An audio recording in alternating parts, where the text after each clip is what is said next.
हो सकता है। मैं यहाँ पर जितने भी लोग बैठे हैं उनको ये बताना चाहता हूँ कि आपके पास 2 चीज़ें हैं, एक प्रॉब्लम है, एक सॉल्यूशन है। आप जिसके ऊपर फ़ोकस करोगे ना, वो बड़ा हो जाएगा। हम्म, हाँ, मैंने सर ये देखा कि मेरे पास प्रॉब्लम है, घर में बीमारियाँ हैं, फादर बीमार हैं, मदर बीमार हैं, भाई बचपन से बीमार हैं और कमाने वाला मैं अकेला ही हूँ। अगर मैंने उस प्रॉब्लम के ऊपर फ़ोकस कर लिया, तो मैं ये मानता हूँ दुनिया के जितने भी प्रॉब्लम हैं, उसमें 95% प्रॉब्लम का सॉल्यूशन पैसा है। क्योंकि मुझे अगर फादर की दवाई करवानी है, अच्छे हॉस्पिटल में लेकर जाना है, मदर की दवाई करवानी है, अच्छे हॉस्पिटल से करवानी है, अच्छे डॉक्टर से करवानी है, तो उसके लिए मुझे ज़रूरत थी पैसों की।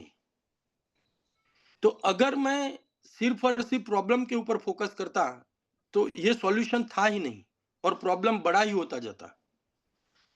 लेकिन मैंने फ़ोकस कर लिया सॉल्यूशन के ऊपर और सॉल्यूशन मुझे मिला इनेज़िक। क्यों? क्योंकि कोई भी बिज़नेस इस इंडस्ट्री के अंदर जितने भी कंपनियाँ मार्केट में चल रही थी, पास्ट में भी और आज भी जो भी चल रही हैं, इस बिज़नेस के अंदर 4 चीज़ें हैं। सबसे पहली कंपनी, फिर कंपनी की प्रोडक्ट, फिर कंपनी का बिज़नेस प्लान और फिर हमारा प्रॉफिट। मार्केट में जितनी भी कंपनियाँ चल रही हैं और मैंने ज़्यादातर लोगों से सुना भी है और मैंने खुद भी बहुत बार ये वर्ड बोल चुका हूँ कि हम तो हनुमान थे। जैसे लक्ष्मण जी मूर्छित हुए, तो हनुमान जी संजीवनी लेने के लिए गए। हनु हमारे अंदर ये ताकत थी हनुमान जैसी, कि हनुमान जी जैसे संजीवनी लेने के लिए गए, लेकिन हनुमान जी संजीवनी लेकर आए तो राम और लक्ष्मण ही गायब हो गए। लोगों के साथ ये हुआ था, इसलिए लोग इस इंडस्ट्री से नेगेटिव थे। क्यों? और लोगों ने बिना चेक किए कोई भी कंपनी के अंदर एंट्री कर ली। जैसे आज मार्केट के अंदर क्रिप्टो और फॉरेक्स वाली कंपनियां बूम कर रही हैं और उसकी लालच में आके लोग वहां पर चले जाते हैं और ऐसे बहुत सारे लोग हैं जो पिछले 1-2 साल में वहां पर जाके फिर रिटर्न आए हमारे पास।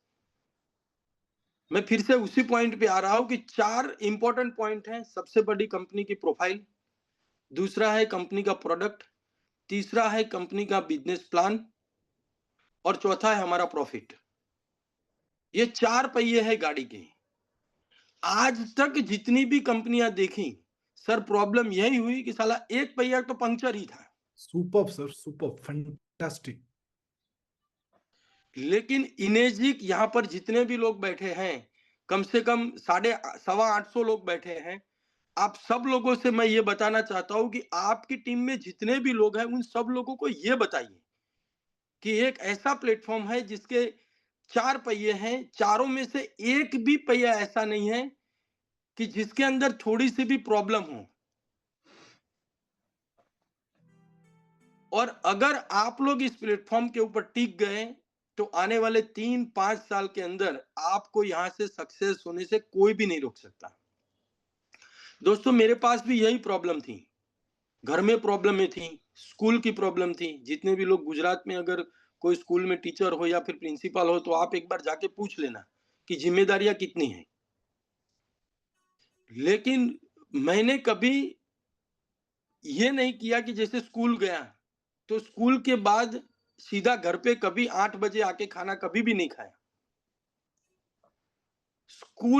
स्कूल में रहते ही रिसेस के टाइम पे ही मैं मेरा प्रोग्राम सेट कर लेता था या तो फिर अगले दिन सेट कर लेता था और स्कूल से निकलते सीधा मैं मार्केट में ही जाता था। और मैंने इस बिजनेस में जॉब के साथ किया है, पार्ट टाइम किया है। तो बहुत सारे लोग मुझे ये पूछते हैं कि भाई आपने पार्ट टाइम करके ये कैसे कर लिया। मैंने बोला लोगों के पास सबसे बड़ा प्रॉब्लम ये रहता है कि मेरे पास टाइम नहीं है और ये सबसे बड़ी प्रॉब्लम जो है ना सर, वो मिडिल क्लास लोगों की है। जिन और उससे भी बड़ी चीज मिडिल क्लास मेंटालिटी की है। क्यों? क्योंकि आज देखो अदानी है, तो हर साल में 2 नए बिज़नेस चालू करता है। अंबानी है, हर साल में 2 नए बिज़नेस चालू करता है। टाटा जो है, वो हर साल में 2 नए बिज़नेस चालू करते हैं। तो इतने बड़े बिज़नेस होने के बाद भी वो हर साल नए 2 बिज़नेस स्टार्ट करते हैं, उनके पास टाइम है। मैं तो मिडिल क्लास मेंटालिटी वाले लोगों से ये कहना चाहता हूँ कि आपके पास 1000 कमाने का टाइम है, लेकिन 10,000 कमाने का टाइम नहीं है। ये मेंटालिटी से बाहर निकलना है, क्योंकि मैंने सर मेरे परसों 21 साल पूरे हुए जॉब में। और मैं यहाँ पर जो भी लोग हैं जिनकी मेंटालिटी ये है कि job job job job job, उनको मैं ये बताना चाहता हूँ कि यहाँ पर 21 साल से जॉब करने के बाद अभी भी 1 लाख पे नहीं पहुंचा हूं। आपको आपके खुद के बारे में, आपके बच्चों के बारे में, जो मेरी एज के हैं उनको अपने बच्चे के बारे में सोचना है कि जो government job government job government job job के पीछे जो लोग लगे हुए हैं, आज 21 साल स्कूल में प्रिंसिपल होने के बाद 1 लाख पे नहीं पहुंचा हूं, और उसी जॉब के लिए लोग लाइन लगा के खड़े हुए हैं। अगर सर मैं मेरे बारे में बताऊं, तो अगर मैं सिर्फ और सिर्फ जॉब करता, तो कम से कम 30 से 40 लाख का कर्जा मेरे पर होता,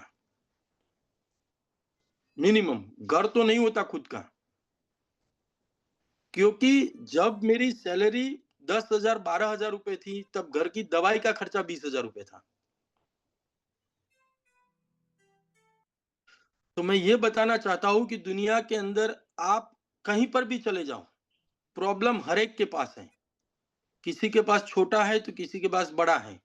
अगर आप ये चाहते हो कि मैं मेरी मेरी जिंदगी में प्रॉब्लम ही ना हो, तो उसके लिए आपको स्मशान घाट को देखना पड़ेगा,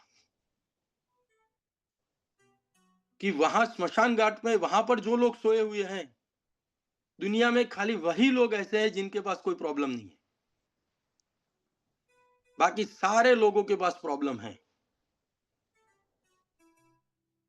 तो मेरी सक्सेस का राज सर यही है कि मैंने टाइम को मैनेज किया। और सबसे बड़ी चीज सर, जितना मैंने प्रैक्टिकल काम मार्केट में किया, मैं मेरी टीम में भी सब लोगों को ये बोलता हूँ, आज यहाँ पर इस प्लेटफॉर्म पे भी ये बताना चाहता हूँ कि मैंने जितना मार्केट में काम प्रैक्टिकल किया, उससे ज्यादा मैंने लिखा।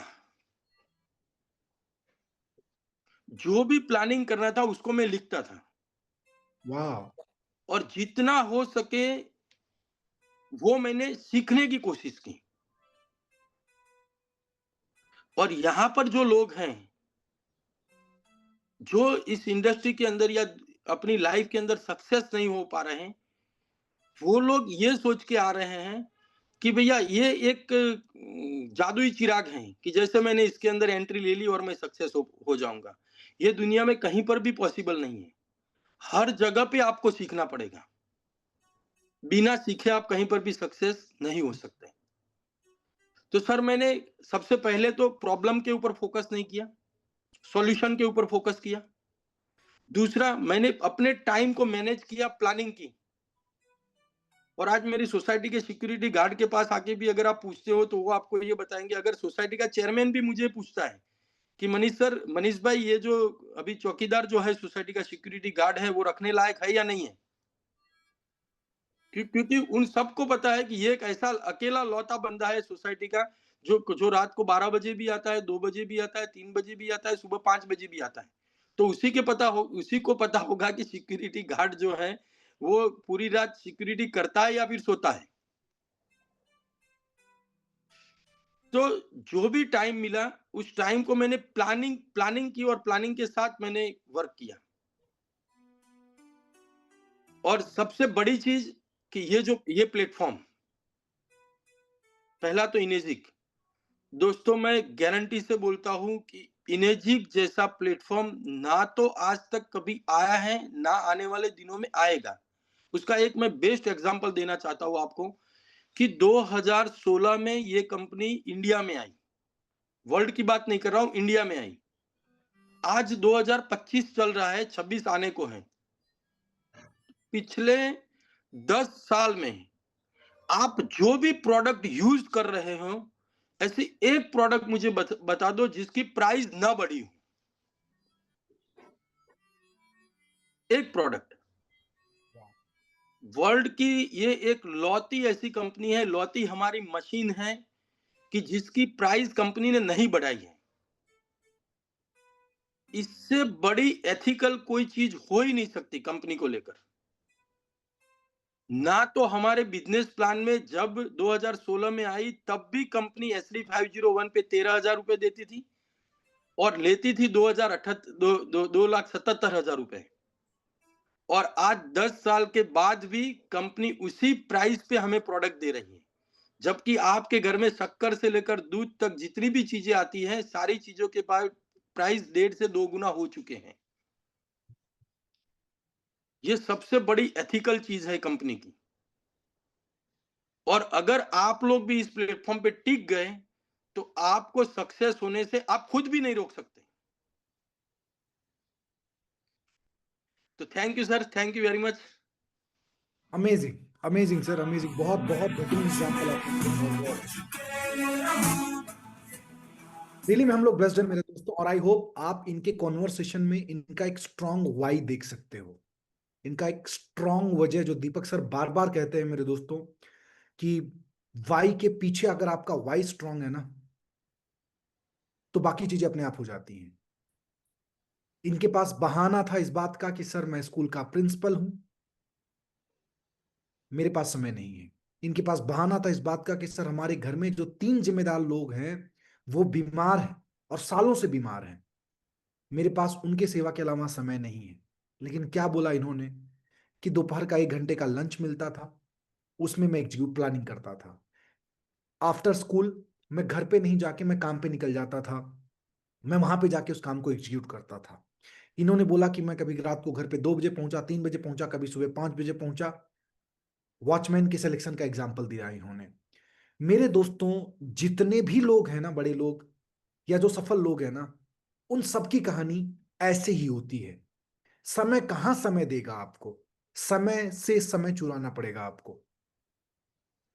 परिस्थिति तो आती है ना आपको तोड़ने के लिए, क्योंकि भगवान परीक्षा कैसे लेंगे कि मैंने जिस इंसान को बनाया वाकई में मजबूत है कि नहीं है। वो तो सिचुएशन ऐसा क्रिएट करेगा ना आपके सामने, लेकिन आप देखते कैसे हो उस चीज को। तो मेरे दोस्तों, ये है मनीष सर की कहानी, जो थी इनकी जुबानी, जो शायद अब बदलेगी आपकी कहानी। मनीष सर, बहुत धन्यवाद आपका। और मुझे पूरा यकीन है कि आज आपकी मौजूदगी ने इनके दिमाग से इनका जो फोकस अब तक किसी वजह से प्रॉब्लम पे था, या छोटी सी प्रॉब्लम आती थी तो उस पर चले जाता था पे मैं फोकस कर रहा हूं, था को मैं स्ट्रेस कर रहा हूं मेरे दोस्तों। और आज से आप प्रॉब्लम नहीं,